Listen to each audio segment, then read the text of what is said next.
When I was at Columbia and students were rioting and took over offices and classes, and the administration said, "Can we bring you Pepsi or Coke?" And I remember thinking, I'm 20 years old, they're 55, and that's their reaction to a fascist takeover of their own university?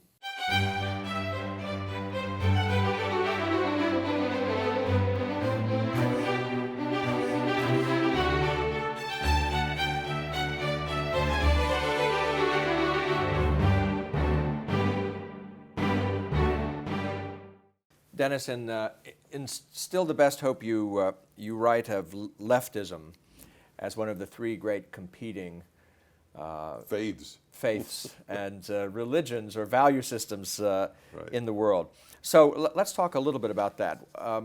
What the idea of leftism as a religion brings to our understanding of leftism. I mean, in the first place, I guess a natural question would be, who is its prophet? We know who... I devote time to this very complex question. As I say, if you ask a Christian, what is Christianity?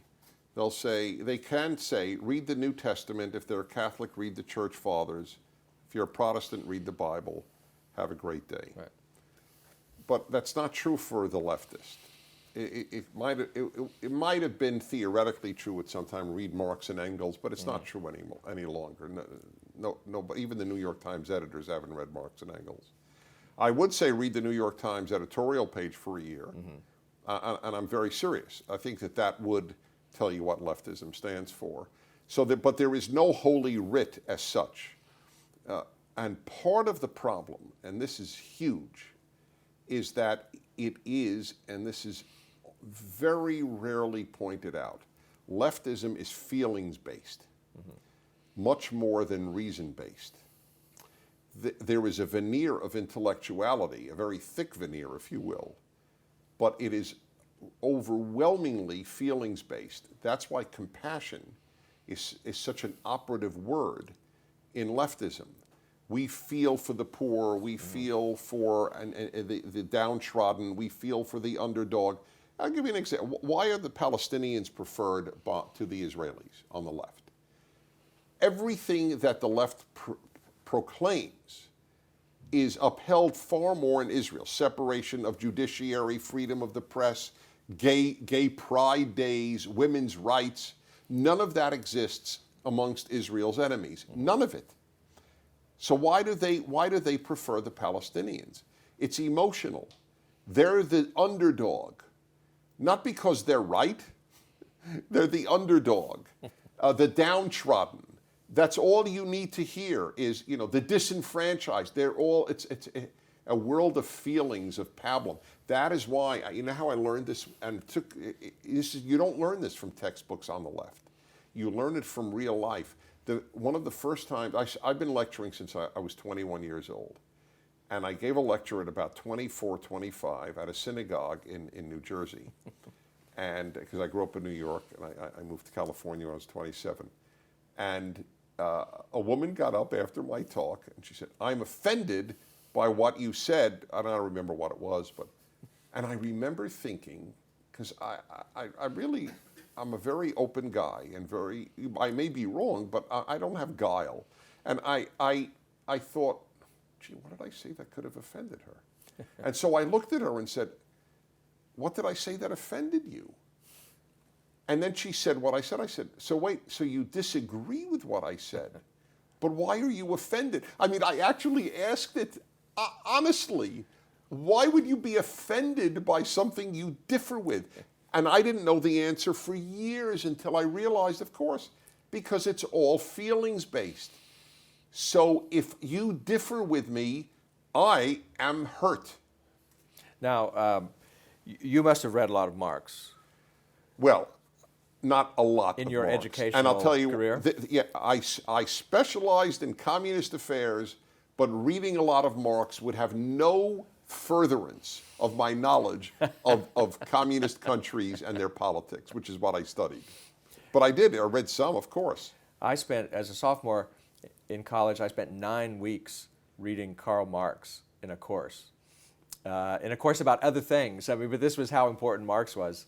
That's right. In the That's 70s. that's correct. In those days. Yes. But is the I wonder how much of a lingering influence you think he does have on contemporary leftism, even though no one is explicitly He does. a Marxist anymore. I noticed that in your analysis of leftism, which is quite good in your book, you begin from materialism. Yes. I mean, it's really an anti-Marxist, from your point of view. Right. It's a kind of quasi-Marxist But the account materialism, of the left. you're very astute. The materialism, that means matter is the only reality, does emanate from Marx. Mm-hmm. That's central. That's correct. In that sense, and in the egalitarian impulse, mm-hmm. Marx is alive. And in the atheism, the anti-religiosity. Well, that's materialism which is and atheism. The flip side of materialism, exactly. you could say. Now, is it as the left, the worldwide left, lost faith in Marx and in Engels and Lenin and the whole 9 yards? What, if anything, have they repaired to since then? I mean, is feelings the alternative to? Well, even with him, dialectical it was materialism. Dialectical. Give me a break. Oh, don't start. I just wanted to say that so you could feel nostalgic. Yes, I am. Okay, 1 minute. I got to recover because this was a classic example of a veneer of science, mm-hmm. or as they say they said in the Soviet Union, nauchny atheism, scientific atheism. Mm-hmm. Everything was nauchny, everything was scientific. Right. So it's scientific that countries will go from feudalism to capitalism to socialism. So Marx confronted but America, he said, was exceptional. That's ironic that some right. say that they got the phrase of exceptionalism from Marx. Anyway. Or Stalin, I've heard that too. Oh, is it? Yeah. Oh, that's right, Stalin. You're right, yeah. Stalin. Yes, yes, because Stalin realized we didn't have to go through that phase. Okay, be that as it may. So tell me the question again. Is the emphasis on feelings? Yes. Is that something new on the left? No, is that it's a not replacement new. for Marxism? It's not in some new, way? but you see, we are also post-Freud. Mm-hmm. It's not just post-Marx. And so feelings. And by the way, I think Freud was a genius. I just want to make that clear. I do. Mm-hmm. But Freud alone doesn't explain much. Freud, with other things, is very useful. And yes, so feelings, in effect, it's like therapy writ large, like the mm-hmm. self-esteem movement, mm-hmm. which the left created. Again, it's a feeling. How do you feel about yourself? See, the traditional Jew or Christian never asked how you felt about yourself. Yes. They asked how you behaved. Right. That's the only thing that matters. I don't care about how you feel about yourself. When raising my children... Shouldn't you feel guilty? Yes, I should. Correct. I'll never forget when my son was about 10, and in the good Prager tradition was on a team that never won a game, and he got a trophy. And I said, Dave, what'd you get the trophy for? Your team came in last. And with total seriousness, he said, for playing. He should have said for breathing, yes. because you didn't even have to play. If you merely exhaled and inhaled, right. you got a trophy. Right. This is a classic left-wing idea. And by the way, all of values.